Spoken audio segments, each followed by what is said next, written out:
In fact, I'm going to do away with the army.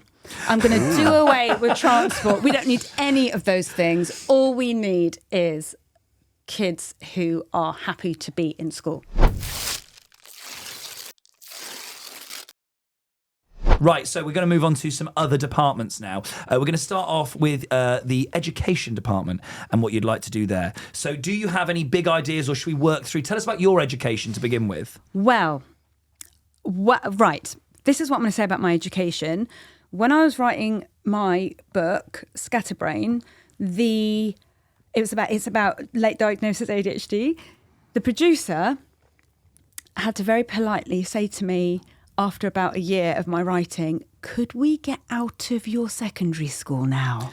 Oh, really? Because I had a bad time at school. Yeah. And I got 4 GCSEs, but they were all like A's. Okay. That's quite classic ADHD. Very good grades in the things you liked. Yeah. And I had a tough time at school because all my friends were the super, super clever kids, but I got put in the really low bands with kids who just wanted to beat you up because they had a shit time at home. So they would come in on a Monday baying for the blood of kids like me who were really small and wanted to do drama. And we didn't have drama at our school. So I would enforce drama at every single school from infancy. Right, so you were like the driver behind any dramatic productions. Well, yeah, I did for our school music festival. Even though I was really like bullied, I wrote a play. And all the scary girls wanted to be in my play. And this one really scary girl said to me, she came up to me so threatening, make my part bigger, make it bigger. And I was like, okay. And I was just like making her part bigger, like some sort of like, I don't know, 16th century. Bullied into creativity. Yeah, composer that I have to, yes. And so I made her part bigger.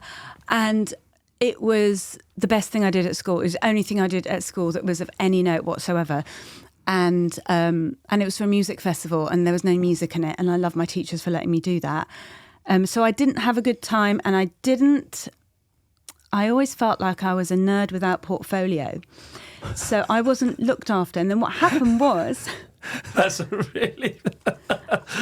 I had a chance meeting with one of my old teachers a couple of years ago. Yeah. And I said, he goes, Chapparack, do you remember me? And I said, yes, that school messed me up. And he goes, I know. Would you like to have a cup of tea? So I had a cup of tea with him. And he said, I want to apologise to you because we let you and a lot of other kids slip through the net. You didn't fail at school because of your ADHD or because your parents were foreign or whatever. All the things that he'd heard me talk about. You failed because we failed you. And Steve McQueen... the director? He went to my school. He was in the year above me. Oh, my goodness. And he had a very similar experience at that school where he was written off.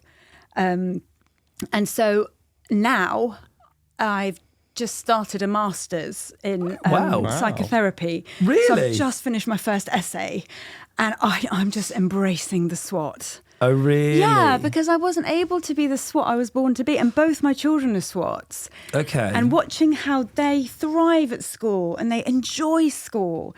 And I'm like, that's what it should have been like for me. So I think it's, as Prime Minister, my number one priority is to make sure we have schools that children feel excited about being at. I want every single child in the country to willingly get out of bed and go to school. To have something at school that they look forward to. Yes. And school must not be a means to an end.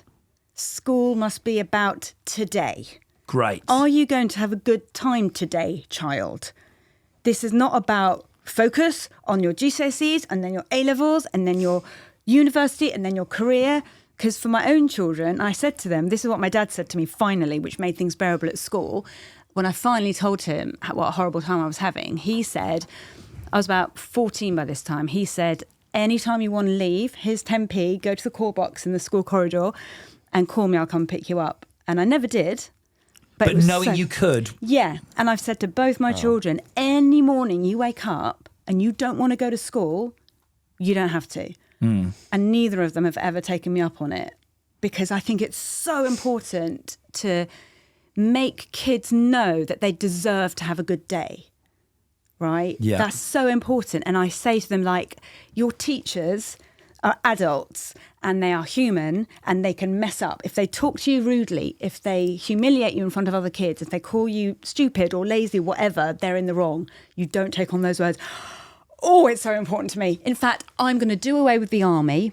I'm going to do away with transport. We don't need any of those things. All we need is kids who are happy to be in school.